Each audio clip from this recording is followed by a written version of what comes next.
Hello everyone, welcome back to the series of machine learning. My name is Ashish Saini and I am back with a new video on machine learning.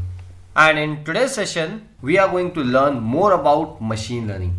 Like in a previous video, I have given you a short introduction about machine learning and all the different subtypes and types of machine learning. So we have learned all about them. Now we will be moving ahead, and before moving ahead directly to any of the algorithm which we will be learning in machine learning, we will go for the data, because as I said in the previous video that data is the most important thing in machine learning, so that you can perform any operation, any algo, any output. So whatever you want to generate, you require a data which will be learning as a knowledge and your past experience. So that is the reason we require a data. So before moving ahead, we will see what exactly data is and how you can further manipulate that data according to your requirement when you will be working on any of your data, any of your algorithm, right? So we will be working on that. So firstly, to understand the data part, what we will be learning about is, we will be learning about NumPy, we will be learning about pandas, we will be learning about matplotlib, we will be learning about some of the modules,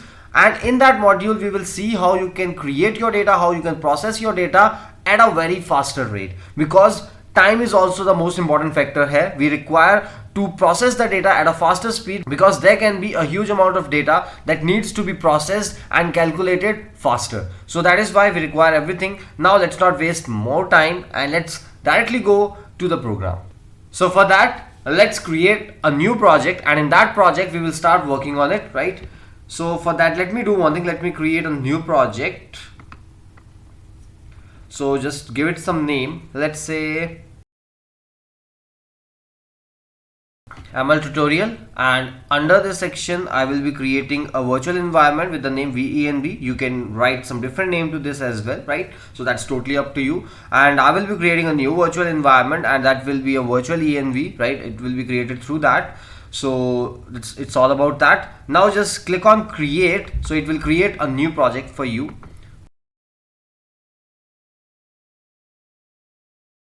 Alright, so you can see our project is created, and we have a very basic file which is main.py, so that you can start working on it. But currently there is some short data, right? I don't want to go with that. I will remove it and we will start with a new one, right? So let me just delete this one. Alright. Okay, so this is a fresh start now. Now, as I said, I will be working on NumPy in our today's session. So firstly, let's understand what exactly NumPy is.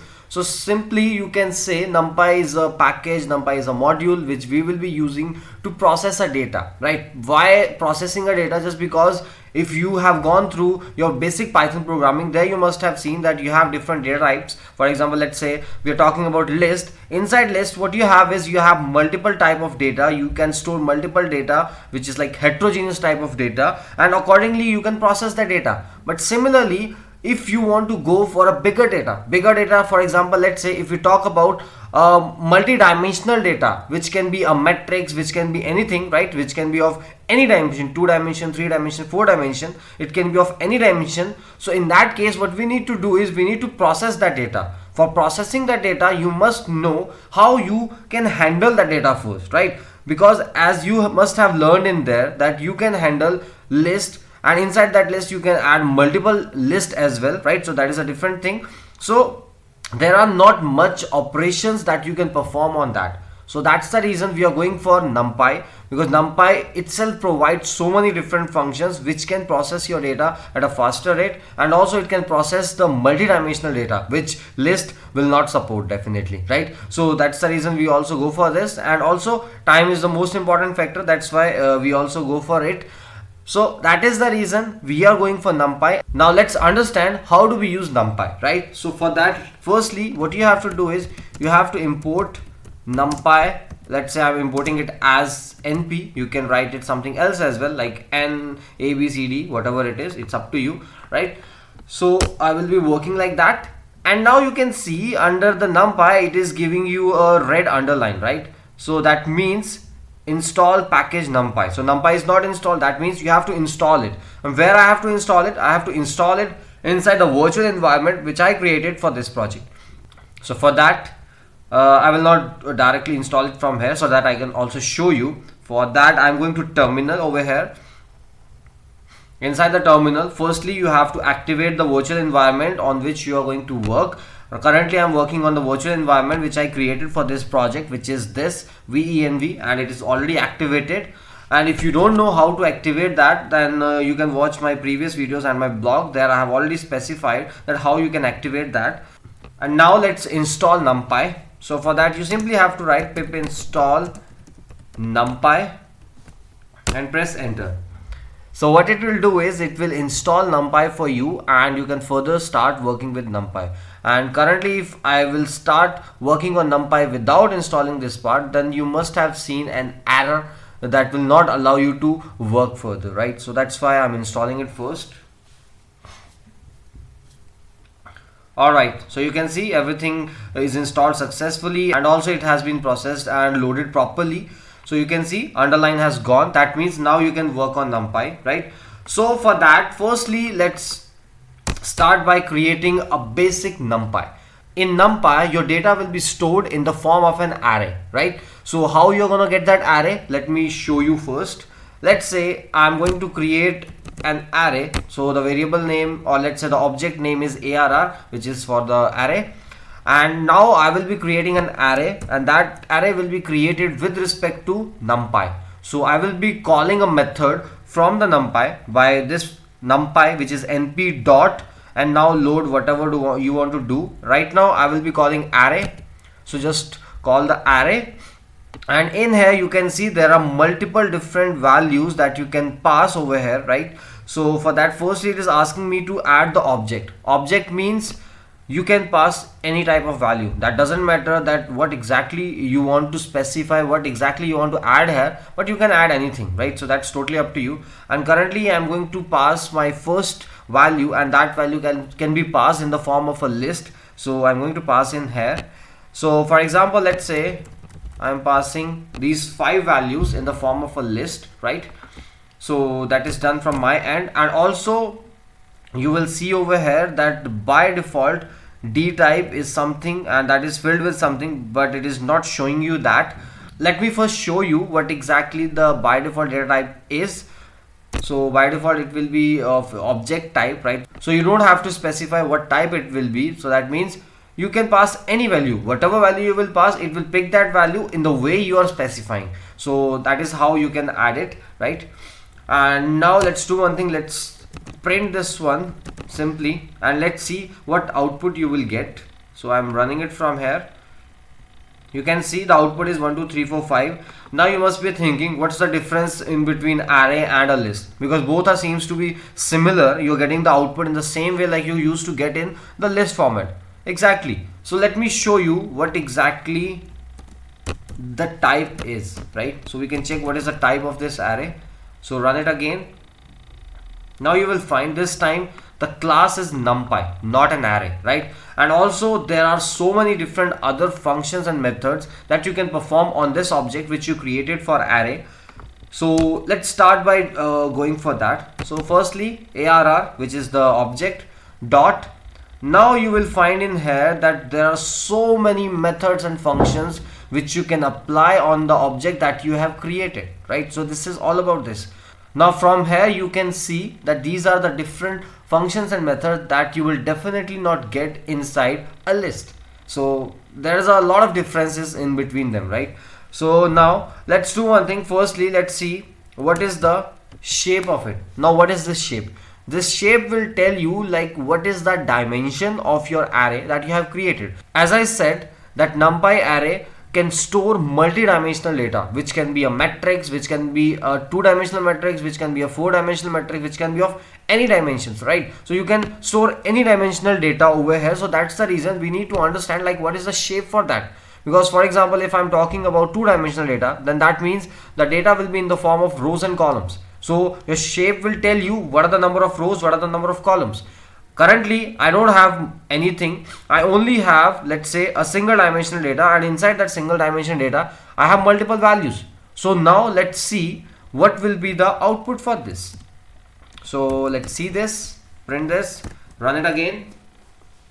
So you can see 5 comma just because this is one dimensional data and you don't have any multiple dimensions over here. That's the reason it is directly showing you the output, like what are the number of values that you have in there. So 5 means this is the number of values that you have inside an array of one dimension. So this is how you can check that. Similarly, I'm telling you the shape, like what is the dimension of your data, what is the dimension of your array. Similarly, you can check the other thing, which is what is the dimension of your array, or let's say what is the number of dimension of your array, which means like a 2 dimensional, 1 dimension, 3 dimension, or something like this, right? So for that you have n dim, which is n dimensional, like what is the number of dimensions of your array, right? So let's run it again. Can you see the output is 1? That means this is a one dimensional array. So this is how you can display the value, this is how you can check the value, right? So this is all about the n dimensional. Similarly, there are other things as well. So let's say ARR dot let's say what is data. Let's print this and run it. So you can see it will show you like what is the memory location of your data which you are creating over here. So with respect to this data, you can get this, right? So this is all about it. Similarly, you have many other operations as well. Let's see that also. Okay, let me show you one thing, reshape, right? So for example, I want to reshape this array, right? I want to reshape this array to what? To some different dimension, right? Because initially you can see I have this array with the shape of 5 comma nothing, which means one dimensional array with 5 length. So this is all about the shape of that, but I want to reshape it. But for the reshaping purpose, you must have your data in such a way that you have this dimension, you have these values in a equal proportion. What do I mean by equal proportion? That means you must be having a value which can generate multiple factors, right? So currently you can see I have 5 values in here, and 5 will not be able to generate any further factor. So it can be like 1 comma 5 or 5 comma 1. So that means I can generate only these 2 factors, right? So with respect to this, what I can do next is I can generate a shape for it. So let me just specify the shape. So for that, let's say currently what I'm having is I'm having 5 comma nothing, right? So let's say I'm typing 1 comma 5, right? Now just save it and run it. So you can see what is the output. So this is the output. This time you will see that you have an array, and that array is having a dimension 2, which is 2 dimensional data, and also inside that 2 dimensional data you are having one row.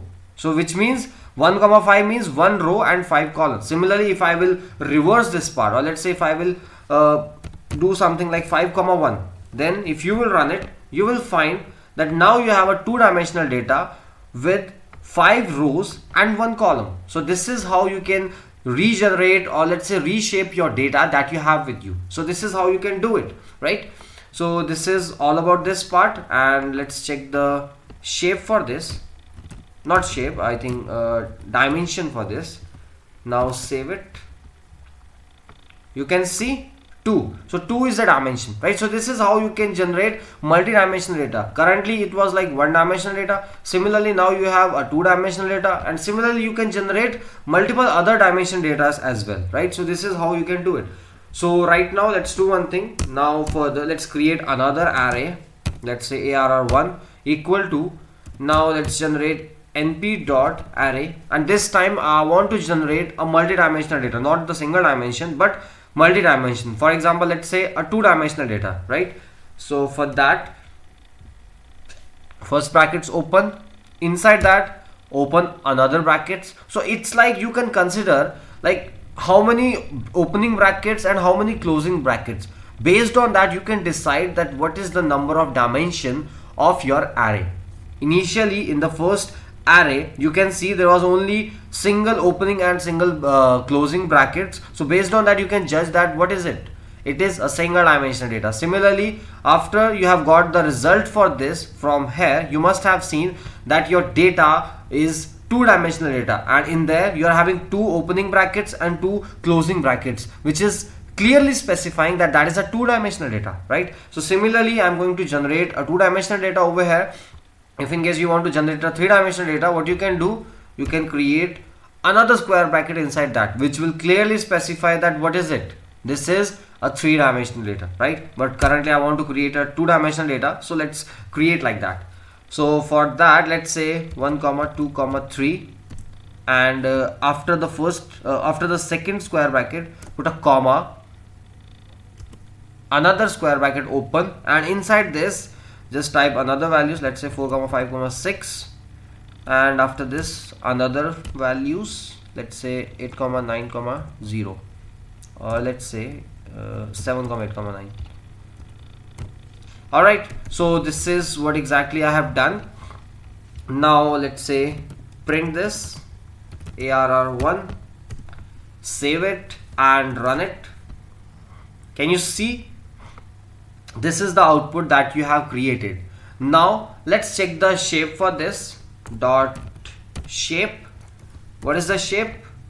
3 comma 3, which means 3 rows and 3 columns. So this is how you can check the shape for that.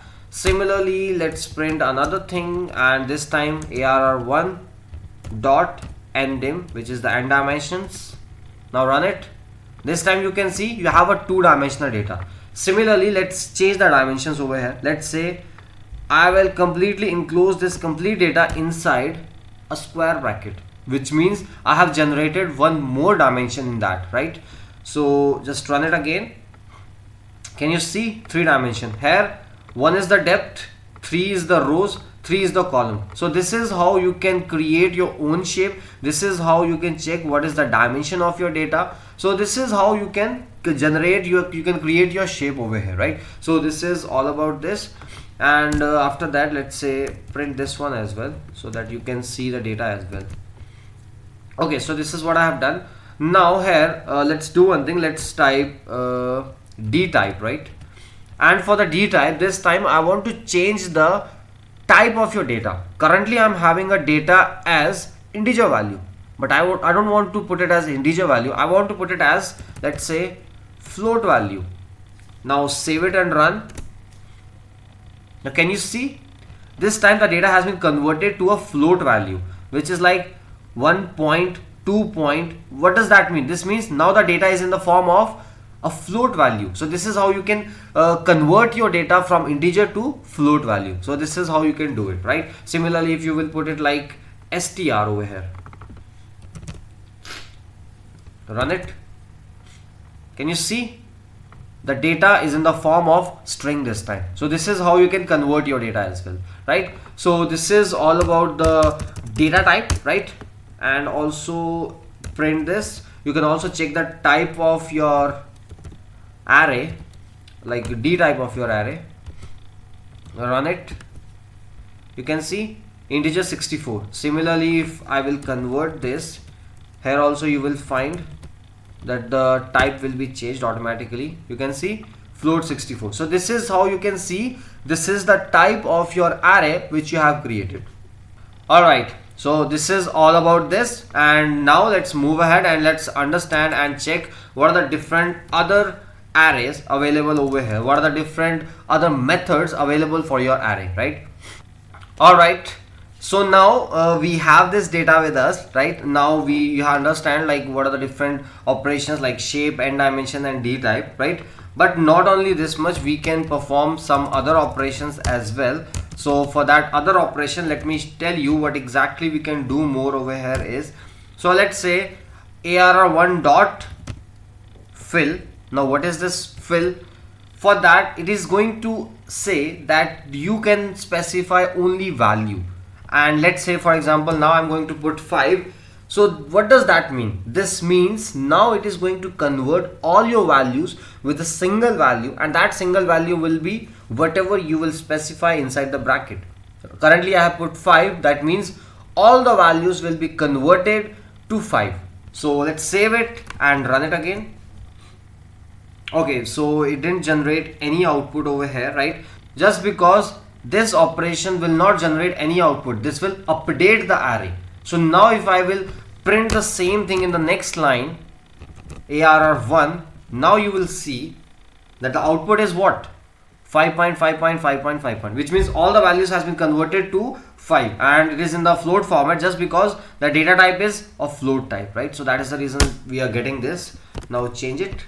Here you have the value as none, which means you have the update in your array. It has changed all the values to 5 with this ARR dot fill 5. So this is how it has changed that. So this is how you can convert the values, right? Similarly, we have another functions as well. Let's say ARR1 dot, and the next is, let's say, all. Now what is this all? This is gonna generate boolean values for you, right? So let's run this. You will see now you have got the output as true. So all means it will verify, it will check that whether all the values are non-zero or not, and it will generate the output as true if all the values are non-zero, and if any single value is gonna be 0, then it is gonna return the output as false. So this is how it is going to generate the output, right? So for that, let me do one thing. Let me just comment this line. Let me comment this line also, and here instead of passing 9, let me pass 0. Now save it and run it again. Now you will see the output is false, which means in the complete array there is at least one value that is 0. So this is how we are gonna check that whether all the values are non-zero or not. So this is all about this part. And similarly, there is one more function which is any. Any is gonna return true or false as well, but this time any will check that whether there is any single value which is non-zero, right? If there is any single value which is non-zero, it is gonna return true, which means all the values should be 0, then only it will return false. Otherwise you can use this function to check is there any single non-zero value, right? So this is how we're gonna check that. So for that, let me just show you by converting all the values to 0, and then I'm gonna check this. So now check it. Now you will see this time the output is false, just because with respect to this command it has updated all the values from any other value to 0, which means now the complete array is 0 0 0 0, right? So that's the reason you have got this output. Now let's check for the next function, right? And the next function will be like print ARR1 dot. Here you can see, you can check what is the maximum value, what is the mean, what is the minimum value, and whatever it is, right? So you can check any of it. Let's say I'm gonna check maximum, but before checking the maximum, let me just comment this line, otherwise it is gonna return me 0 only. Now run it. You will see 8 is the maximum value, just because I have removed 9, so that's why 8 is the maximum value. Similarly, if I will check for minimum value, then it is gonna return 0, right? So this is minimum and maximum. Similarly, you have mean over here, so you can check the mean from here, which is 4.0 for as per the complete values, right? So mean is 4.0. and not only this much, other than this we have let's say argmax. Now what is argmax? Argmax is going to return the output as 7, just because this is not any value, this is an index value. It is going to return you like what is the index value of the maximum value in your complete array, which means the maximum value is 8 and the index value, index numbering for that value is 7. So this is how it is going to return that. Now you will understand this with argmin. So let me run this now. What is the minimum value? 0, and that is on the position 8 over here, right? So this is how we can check the argmax and argminimum, right? So this is all about some of the functions from an object of an array, right? So this is all that we have seen. Similarly, there are some other functions as well that you can check and further apply, but now I will not go more deep inside a single object. But other than that, now I will be creating a new object, let's say ARR2, and this time what I'm going to do with that is I'm going to create a new array, and that new array will be created with respect to not array, full. this time I'm going to use full, just because like over here you must have seen with this arr1.fill, what we can do is we can update all the values with the same number. But here we must have an array, we must have an existing array which will contain all the elements, and you are going to update that, and you don't have the right to update the shape of that array. So you can't do that over there, right? So in that case we have this np.array, in which I don't want to put multiple values for a single array. What I want to do is I just want to put an array which will be containing all the similar element, and I only have to specify like what is the shape of that array. So this is what I'm going to do right now. So you can see the first argument is shape. So let's say I'm going to put a shape as, let's say 4 comma 5, which is 4 rows and 5 columns. Similarly, put a comma after this bracket, after this shape. Fill value, what will be the value which you want to specify for your array, which will be spread all around inside the array. So let's say it will be 7, right? So 4 comma 5 comma 7, right? So this is a shape, this is a value which you will be filling, right? Now press enter and let's print arr2, right? Now save it and run it. Can you see 4 rows and 5 columns, right? So this is how you can see 4 rows and 5 columns, and all the values are being filled with a value with a number which is 7. So this is how you can create a new array, right? So there are different ways to create an array, and you don't have to specify all the values manually every time you will be creating a new array. You don't have to do that, right? So this is the first method how you can create a simple array with the same value in the complete array. So this is the first thing. Now let's create a new array, and this time inside this array what I will be doing is I will be adding any value. For that, what I can do is I can simply put a series. For example, I want to put the values from 1 to 10. So for that, what I can do is I can simply put that I want the values from 1 to 10. That's it. So this is how also I can create an array. For that, let me show you how to do that. So for that, you can see you have a function np.arange. This is just like a range function which you must have seen in the basic Python programming language. The same thing you have to do over here in the range function. Let's say I will be putting simply 8. So what will be the output? Okay, I forgot to print that. Print arr3. So in this, just run this and you will see you will get all the values from 0 to 7.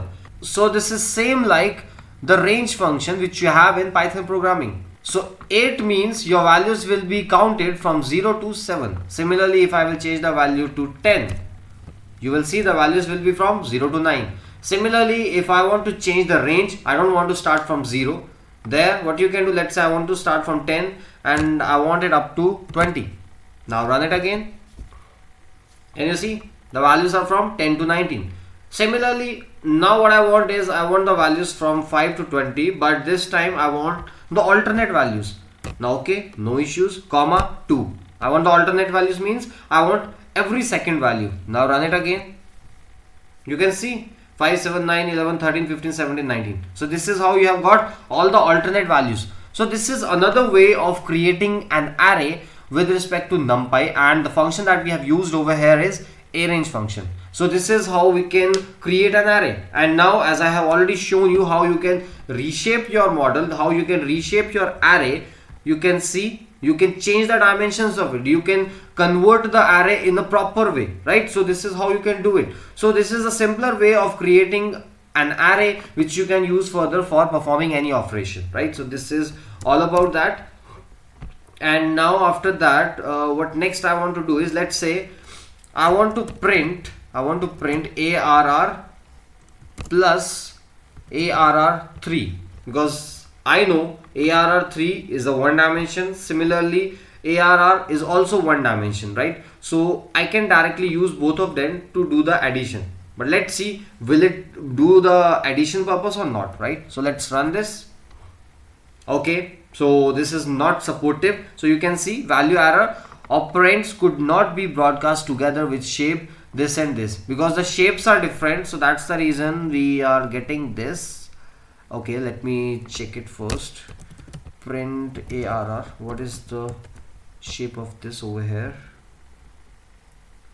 1 2 3 4 5.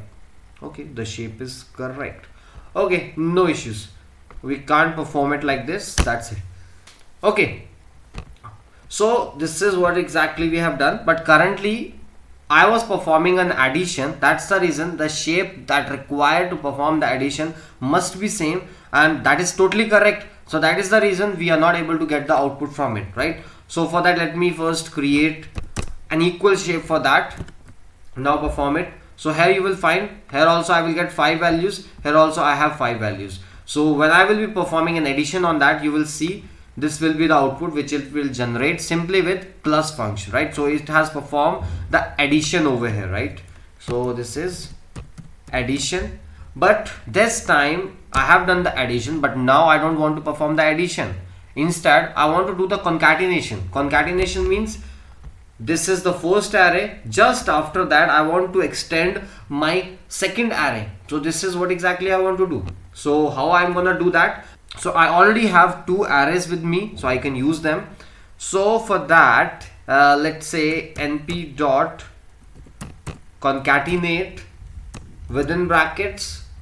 Okay, it's not showing me the functions. That's okay. So here, open the bracket, and inside this bracket you have to specify the different arrays. So first array is ARR, second array is ARR3. So these are the 2 arrays that I want to use, right? Currently I can store them. I can store it, let's say output, and now let's print this. Print what? Print out. Now let's run it and let's see whether it's showing me the output or not. So you can see it has concatenate both the arrays. First array is this, second array is this. So this is how I can concatenate them. This is how I have concatenated them in the same row. But suppose I want to generate a different row for both of it. How I can do that? Let me show you that as well. Let me first check this, like what are the different arguments available over here, because it's not showing me. So let me just do it quickly. Simply put help np.concatenate, run it. Okay, no issues. Problem was not that actually. We have 2 dimensions, and these 2 dimensions are something like this, right? Now put axis equal to 0, run it. Okay, so can you see now what it has done is it has created 2 different arrays, and it has appended both of them together and generated a separate rows for them, right? So this is the first one, this is the second one. So this is how what it has done is it has just concatenated them together, right? So this is how we can do it. Okay, so this is how we can add them in a different way, right? Similarly, it's not like that this is enough. We can add more arrays over here, right? So let's say I want to add one more array, but this time I want to add that array manually. Let's say 9, 8, 7, 6, 5. So this is another array which I'm adding in here. Now save it and run. Now you will see you have this array, you have this new array in which you have all the 3 arrays concatenated together. So this is how you can concatenate all of them together, and you can further use them, right? You can further use them in whatever way you want to use, right? So this is all about this part, right? Okay, and next, you must have seen the identity matrix in the mathematics when you must have studied about the identity matrix and matrices, right? So similarly in Python, in NumPy also we have this identity matrix, and for that you don't have to do anything. You don't have to create a separate array for that, because you can simply put like np.I, which means for the identity matrix, and in the bracket you only have to specify the order of it, because you know identity matrix is like a square matrix which is having all the diagonal values as 1. So this is what I will be doing. Let's say I want an identity matrix of order 5. So let me just print this, just run this now. So you can see I have got an identity matrix of shape 5, 5, which is having all the diagonals values as 1. So this is how we can do that, and by default you can see the D type is float, and you can convert that, right? So that's up to you. So let's say I'm typing D type equal to int, Now run it. Okay, sorry, I'm making a mistake. I don't have to put it over here, I have to put it inside, right? Now run it again.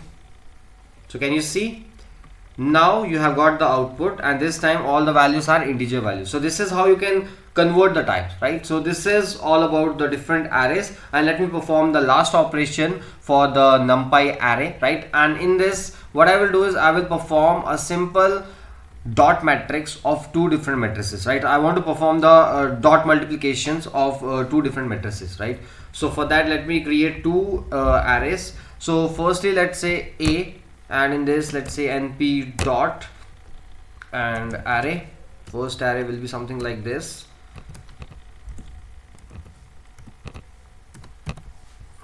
Okay, so this is the first one. Similarly, create a new one.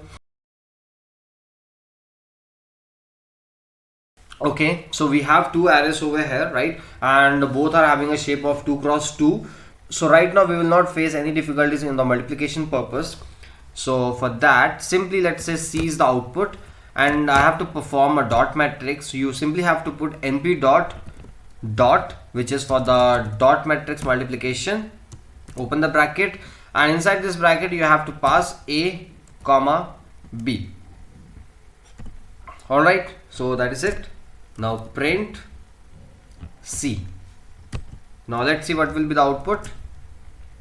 Now you will see this is the output which it will generate on the multiplication, on, let's say, on the dot matrix multiplication. So this is how you can generate the output. Similarly, if you want to perform something else, let's say dot matrix is this, and you want to do the multiplication, let's say with 10. So 10 multiplied by dot matrix of A dot B, right? So this is how you can do that. So you can see this is the output. So this is how you can generate different arrays with NumPy. You can perform different multiple operations as well, right? And this is not it about the NumPy. There are some and different other functions available for NumPy which you can perform, but due to the shortage of time, I will not be able to cover everything. But I think that is enough to start, at least, so that you can start further and you can start focusing and working with different functions and methods available for NumPy, right? And now you must have got an idea like how you can work with them. And I think that is it for today. If you have any doubt, then feel free to leave a comment below in the comment section. And if you haven't subscribed to our channel yet, do click on the subscribe button, and don't forget to press the bell icon so that whenever we will upload a new video, you can get a notification for that. And also, if you have liked this video, do click on the like button, and also you can share this video with everyone. So till then, bye bye and happy learning.